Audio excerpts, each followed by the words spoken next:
Alam nyo, intindihin yung mabuti yung sasabihin ko. Wala pong bawal kainin ang isang taong dumadanas ng anxiety disorder.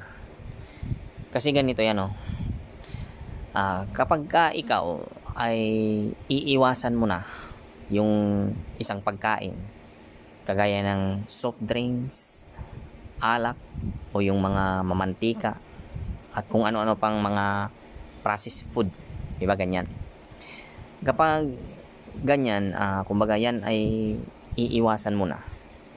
Dapat ituturo mo sa utak mo na kaya mo gagawin yung ganyan, kaya mo yan iiwasan na yung mga pagkain na yan, ay para ikaw ay maging healthy.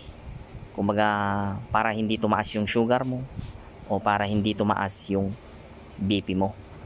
Ganyan yung tama na ituturo mo sa utak mo. Ngayon, yung isang mali na gagawin mo, na kapag ka iniwasan mo na yung mga pagkain na nabanggit ko, sasabihin mo yan na kaya mo hindi na yan kakainin, kaya mo hindi na yan iinumin, ay para hindi mo na maramdaman yung sintomas ng anxiety disorder. Yun ay isang malaking mali. Dahil kapag ginagawa mo yung ganun yung mindset mo, ang ibig sabihin lang nun ay takot ka sa anxiety mo. Takot ka sa mga sintomas niya. Kaya kapag ikaw ay takot sa anxiety mo, ay ibig sabihin ay nakakulong ka sa kanya. Kumbaga, siya yung sinusunod mo. Kaya yan yung dahilan kung bakit hindi mo ma-overcome yung anxiety mo, o hindi ka nakakalaya sa kanya, kasi nga takot ka sa kanya. Dahil para maintindihan yung mabuti, para ma-overcome ang anxiety disorder, ay kailangan na hindi kayo matakot sa kanya. Hindi nyo dapat siya katakutan. Hindi nyo dapat siya iniiwasan gamit ang mga pagkain o mga inumin. Ngayon, para maintindihan yung mabuti itong sinasabi ko na ito, na walang bawal kainin sa isang taong dumadanas ng anxiety disorder, dahil nga ang anxiety disorder ay hindi naman ito isang sakit. Hindi yan isang diabetes, at hindi yan isang high blood pressure na kailangan wag mo nang inumin ito, kailangan wag mo nang kainin ito. Yun, hindi sa kasi ganun.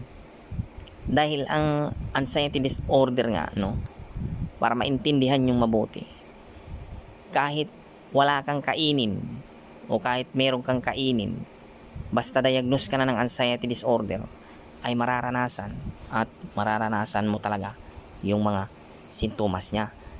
Dahil ang totoong dahilan ay yung stress energy na yun, yung energy ng anxiety disorder, ay naipon mo na yun. Kumbaga, nandyan na yan sa loob mo, nasa katawan mo na yan. Kumbaga, naipon na yan ng katawan mo sa mahabang panahon, sa pamamagitan mo.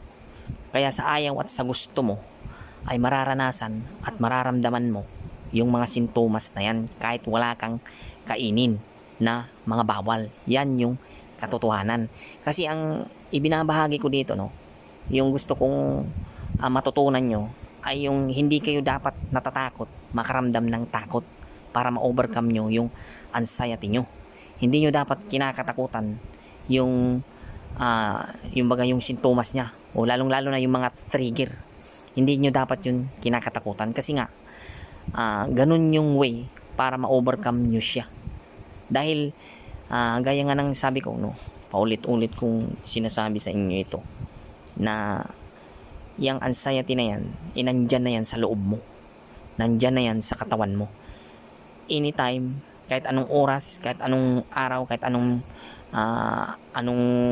hapon, umaga, gabi, ay mararamdaman nyo yan. Kasi yan ay pakakawalan na ng katawan nyo. Kumbaga, walang oras na pinipili yung katawan mo na yan ay maramdaman mo. Dahil anytime nga ay papakawalan ng katawan mo yung enerhiya na yun. At yung enerhiya na yun Yun nga yung tinatawag na discomfort, na kapag ka yun ay ayaw mong maramdaman, ayaw mong danasin, o natatakot ka sa sintomas na yun, ibig sabihin nakakulong ka sa kanya, sa anxiety mo. Ibig sabihin takot ka sa anxiety mo.